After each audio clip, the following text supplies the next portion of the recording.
now we will going to solve this question. This we need to solve by indirect method. Now before solving this question, we need to understand the format of indirect method. In indirect method of cash flow statement, calculating net cash flow from operating activities will be different, and investing that of investing activity and financing activity will be same as of direct method. Okay. So while calculating cash flow from operating activity, always remember this statement. Okay. So first, net profit after tax which is given in profit and loss account, you have to take that. Then उसमें आप add करिए जो भी हमने P and L में tax expenses को less किया हुआ है in P and L only, तो वो हमें ऐड बैक करना है. Then net profit before tax हमें मिलेगा, दैट इज़ पीबीटी. देन उसमें ऐड करिए जो भी नॉन कैश एक्सपेंसेस है लाइक डिप्रिसिएशन एंड अमोर्टाइजेशन, ये आपने ऐड कर लिया बिकॉज ये हम पी एंड एल में लेस करते हैं तो हमें ऐड बैक करना है. Then add or less non-operating expenses or income like profit from sale of fixed asset. So this is a profit from sale of fixed asset means it is investing activity, and profit from sale means it is a non-operating also. So we need so profit we have credited in P&L, so we need to यहाँ पे हमें less करना पड़ेगा. ठीक है, जो भी non operating है that means in the nature of financing और इन्वेस्टिंग एक्टिविटी, तो वो हमें ऐड लेस करना होगा. Then again so this three adjustments are of a P and L account. Then यहाँ पे जो इन थर्ड एडजस्टमेंट आएगी ऐड और लेस, यहाँ पे जो भी इंक्रीज और डिक्रीज इन ऑपरेटिंग एसेट्स जो भी है उसमें हमें जो भी नेट इंक्रीज और नेट डिक्रीज है उसका एडजस्टमेंट करना पड़ेगा. लाइक यहाँ पे if assets are increase then हमें लेस यहाँ पे लेस करना है assets. If there is decrease in asset तो हमें ऐड करना है, and vice versa for liabilities. So this is of a balance sheet adjustment. ठीक है, तो ये हमारा आएगा cash flow before tax from operating activities. Then हमें यहाँ पे लेस करना होगा टैक्स एक्चुअली पेड. ठीक है, tax actually paid in cash. Okay, तो ये हमने लेस किया तो हमें मिल जाएगा net cash flow from operating activities. So now we are coming to the question again. Just remember the format I have shared with you right now. Then likewise we have to distribute this all transaction or just segregate them in investing, operating and finance. Okay, so this is the balance sheet given for Kuber Limited. There are assets and liabilities. Okay,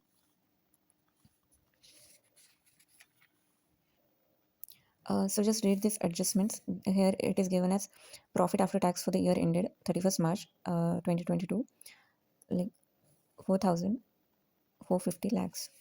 Then it comes under operating activity. Interim dividend paid during the year. Interim dividend paid. Dividend paid means it is a financing activity.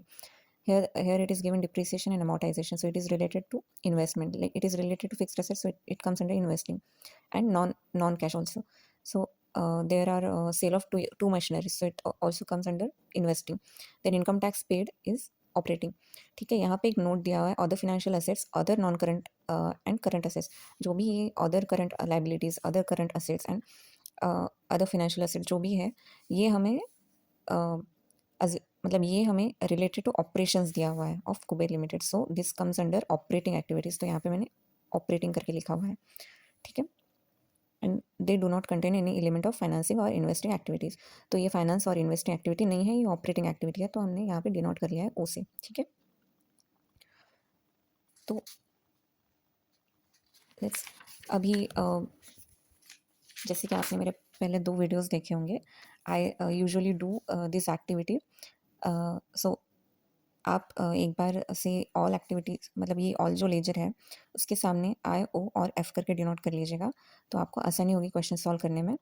ठीक है, तो property PP is I. Okay, investment account होता है, इन्वेस्टमेंट का part होता है. Intangible assets I. So other financial assets जैसे कि हमने इस नोट में देखा था, other financial assets related to operations, तो हमने ऑपरेशंस करके यहाँ पे डिनोट कर लिया. ठीक है, देन इन्वेस्टमेंट्स कुछ नहीं बोला तो इन्वेस्टमेंट ही ऑब्वियसली इन्वेस्टमेंट अकाउंट है, cash and cash equivalent O. ठीक है, अदर करंट असेट्स,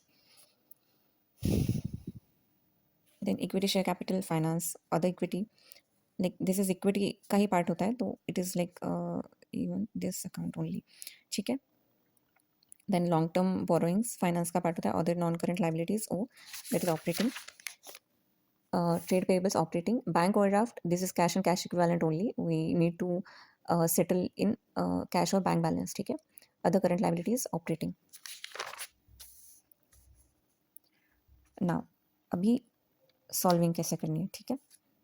एक बार पढ़ लिया, सारे लेजर्स देख लिए, एडजस्टमेंट्स पढ़ ली, डिनोट भी कर लिया आई ओ एफ जो भी है because of for ease. Then we will start with first investing activity. Now to understand cash flow from investing activity, we need to focus on this I part, okay? Investing, we have denoted this I on those parts. And here what investing, okay? So read the adjustment and with this adjustment आप ये देख लीजिए कि balance sheet में if there is any account related to the adjustment, okay? तो here is depreciation of PP and intangible assets, तो हम और यहाँ मशीनरी का सेल हुआ है, तो this is related to PP also, this is also related to PP depreciation. So now I'm going to solve this cash flow from investing activity first because this is easy part. Because investing in indirect method investing activity and financing activity का जो calculation है वो same है as per direct method. So like Kuber limited statement of cash flow indirect method. Now cash flow from investing activity, ठीक है. सो हमने adjustment देख ली, depreciation, cell, ठीक है. तो इससे रिलेटेड हमने पीपी का अकाउंट देख लिया, like PP account, opening balance, closing balance. So we need to prepare a ledger now. So PP का लेजर हमने बना लिया. So to balance brought down and by balance carried forward, ठीक है. तो हमने ओपनिंग बैलेंस लिख लिया 12,500 एंड 13,000, ठीक है. So the same balance is here 12,500 and 13,000, ठीक है. Now we need, now here is a depreciation 500 lakhs, ठीक है. सो डिप्रिसिएशन हमने लिख लिया 500 lakhs यहाँ पे, ठीक है. अगेन अभी यहाँ पे जो एडजस्टमेंट दी हुई है कि दो मशीनरीज सेल हुए हैं 70 lakhs में and the carrying amount of this machineries is 60 lakh, means 10 lakh का यहाँ पे प्रॉफिट हुआ है, ठीक है. 70 लाख में बेची है 60 लाख की मशीनरी, तो हमारे पास 10 लाख का प्रॉफिट हुआ है, ठीक है. और ये मशीनरी यहाँ पे अगर हम देखें तो यहाँ पे दो ही अकाउंट है, पीपी एंड इंटेंजिबल एसेट. तो मशीनरी जनरली पीपी का पार्ट ही होगी, तो यहाँ पे पीपी अकाउंट में ही हम ये सेल कंसिडर करेंगे. तो सेल करके हमें कितना रिसीव हुआ, bank account debit 70 lakhs to PP and to PP 60 lakhs and to P&L 10 lakhs, ठीक है. देन अभी टोटल लीजिए, फिर जो बैलेंसिंग फिगर आएगा 1060, ये अमाउंट है कि हमने पीपी का एडिशन किया हुआ है, पीपी परचेस की हुई है इन द करंट ईयर, ठीक है. सो नाउ अभी focus on this bank part, क्योंकि डेबिट में होगा तो हमने परचेस किया हुआ है, क्रेडिट में होगा तो हमने सेल किया हुआ है. सेल अमाउंट पूरा लेना है because cash, this denotes cash receipts, this denotes cash outflow, ठीक है. तो हमें क्या करना है अभी, purchase of property plant and equipment 1060 lakhs, ठीक है. Then here sale of 2 machineries, cash inflow कितना हुआ 70 lakhs का ड्यू टू दैट.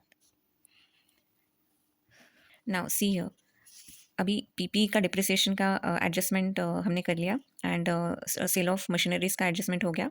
ना अभी इंटेंजिबल एसेट्स इन इन्वेस्टमेंट ये बचा हुआ है, तो इंटेंजिबल एसेट्स का हम देख लेंगे, यहाँ पे बैलेंस शीट में अकाउंट है, तो फिर हम इसका भी एक लेजर बना लेंगे. और ओपनिंग है 30 lakhs एंड क्लोजिंग है 50 lakhs, ठीक है. एंड डिप्रिसिएशन है इसका 20 lakhs, तो हम इसका लेजर बना लेंगे. Intangible assets amortisation 20 lakhs, opening, closing and then जो बैलेंसिंग फिगर बचेगा intangible assets to bank, that means addition in intangible asset, ठीक है. तो ड्यू टू एडिशंस क्या हुआ होगा कि हमारे अकाउंट से कैश आउटफ्लो हुआ होगा, तो इन नेगेटिव साइन, ठीक है. Now we'll look at the adjustments. Now this third number of adjustment is over, this fourth number of adjustment is over. Now investing activity in adjustment is over. We will look at here, these two ledgers are over, accounts over. Now look at here, investment account. So the difference, so there is a difference in opening and closing balance. So इसका laser हम बना लेंगे, investment account, opening, closing, ठीक है. So opening there is a difference of 200 in credit side. That means bank account debit to investment. That is, we have sold some investment and received 200 rupees. ठीक है, that is receipt from sale of investment 200. So with this net we get 830 negative. That means 830 cash excess, cash outflow. Our investment activity cash flow part is over. Now we will move on to financing activity. So we will first look at the adjustments. There is only one adjustment in finance, so interim dividend paid.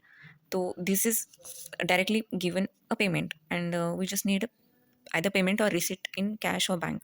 ठीक है, so now we can write it directly into our cash flow statement. So this interim dividend paid for 50 lakhs. ठीक है, this is a cash outflow, so in negative sign. Now we will move on to balance sheet, checking if there is any adjustment required for financing activity.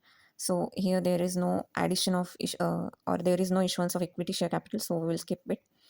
Then long term borrowings. So there is difference between opening and closing. So here is, it is 5000 and it is reduction of balance. So it means we have paid, we have repaid long term borrowings. ठीक है, so we will make a ledger if long term borrowings. So मैंने opening ले लिया. Long term borrowings account is a liability, so it has opening balance in credit and closing balance in debit. So जो balance आएगा वो debit sign में होगा to bank account. So long term debit to bank, तो it is a cash outflow. तो हम यहाँ पे लिख लेंगे repayment of long term borrowings in like 3000 lakhs. ठीक है, तो net cash flow from financing activities is 3450 lakhs in मतलब cash outflow. ठीक है, now we are moving towards operating activities cash flow. ठीक है, so now we will look at the adjustments part if there is any operating activity written here. So the first one is profit after tax. Okay, here are given two adjustments. Okay, income tax paid, which is of operating part, and profit after tax. So हमें if you remember the format, हमें start ही करना है profit after tax से. तो profit after tax 4450 in lakhs. ठीक है, here we need to add tax which is shown in P&L. ठीक है, tax which is debited in P&L account, tax expenses, तो हमें वो add back करने हैं. That is 105 lakhs. So profit before tax comes to 4555 lakhs. ठीक है, अभी ऐड करेंगे हम नॉन कैश एक्सपेंसेस. ठीक है, तो नॉन कैश एक्सपेंसेस क्या क्या होंगे? Depreciation, amortisation which is given in the adjustments part. ठीक है, एडिशनल इन्फॉर्मेशन पार्ट. तो हम ये लिख लेंगे 520. Then there is a profit on sale of equipment. ठीक है, अब ये यहाँ you can, this is non cash income, you can write it here also, that is non operating income also. Now profit on sale of equipment, that is here also you will get to know. And again with the fourth adjustments you will remember there is 10 lakh of profit. ठीक है, so you P&L में ये credit हुआ होगा profit, तो हमें ये क्या करना है? डिडक्ट करना है. ठीक है, because this is not a part of operating activity. तो हमें ये क्रेडिट हुआ था, तो हमें ये अभी रिड्यूस करना है. तो टोटल इज़ 500 प्लस 20 520 माइनस 10 510. ठीक है, 5065. ठीक है, देन ऐड और less non operating income and expenses. There is nothing other than this profit on sale of equipment. ठीक है, so this is nil. Now add or less increase or decrease in operating assets. Now we are going to balance sheet and balance sheet of Kuber Limited to do this part. ठीक है, now look at this. हमने यहाँ पे other financial assets के सामने O लिखा है. This will help you to just remember everything. Okay, so other financial assets में 170 to 145. This is what decrease in asset. ठीक है, डिक्रीज इन असेट्स मीन्स आपको क्या करना पड़ेगा? This is operating asset and इसका अमाउंट है जो ओपनिंग ज़्यादा है, क्लोजिंग कम है, दैट मीन्स डिक्रीज. तो डिक्रीज है तो आपको ऐड बैक करना होगा. So here it is. ठीक है, अदर फाइनेंशियल असेट्स प्लस 25. ठीक है, ना again there is defer tax asset 750 to 855. ठीक है, इट इज़ इंक्रीज, तो हमें रिड्यूस करना होगा. Defer tax asset -105 lakhs. ठीक है, other non current assets so it is 770 to 800, it is increase, तो हमें क्या करना पड़ेगा, लेस करना पड़ेगा. So what is other non current assets, other non current asset 30 less. ठीक है. ना moving towards other current assets, cash and cash equivalent का जो पार्ट है वो हम यहाँ पे काउंट नहीं करते, बिकॉज ये हमें opening cash and cash equivalent and, क्योंकि इसका ही स्टेटमेंट हम बना रहे हैं, इसका ओपनिंग एंड क्लोजिंग का ही हम मैचिंग कर रहे हैं, जो कि है कैश फ्लो स्टेटमेंट का मतलब. ठीक है. तो अदर करंट असेट्स जो है 85 to 195, इट इज़ इंक्रीज, तो हमें लेस करना पड़ेगा अदर करंट असेट्स. ठीक है. तो यहाँ पे other current assets 110 negative. Now moving towards other non current liabilities, तो यहाँ पे 3615 to 2740 डिक्रीज इन लाइबिलिटीज़, तो हमें क्या करना पड़ेगा, लेस करना पड़ेगा अदर नॉन करंट लाइबिलिटीज़. ठीक है. तो हमने डिक्रीज कर लिया. Then trade payables, now here it is trade payables 90 to 150, that is increase, तो हमें ऐड करना पड़ेगा. So trade payables add 60 and other current liabilities 100, तो ये भी हमें ऐड करने पड़ेंगे. Here other current liabilities, so here it is 200 to 300, it is addition, so here हमें ऐड करना पड़ेगा. ठीक है. You can also make this small chart over here to so that you can avoid these mistakes. Even I have done a mistake here in calculation, so you can avoid these mistakes by just putting here a small chart. ठीक है. then ये जो आया है net cash flow before tax payment, तो 4130, than less करिए tax paid through cash. ठीक है. अभी this one income taxes paid during year 105 lakhs. ठीक है. तो हमें 105 lakhs यहाँ पे ले लिया. ठीक है. लेस करा. Net cash generated through operating activities 4025. ठीक है. In positive. ठीक है. This is cash receipts from operating activities.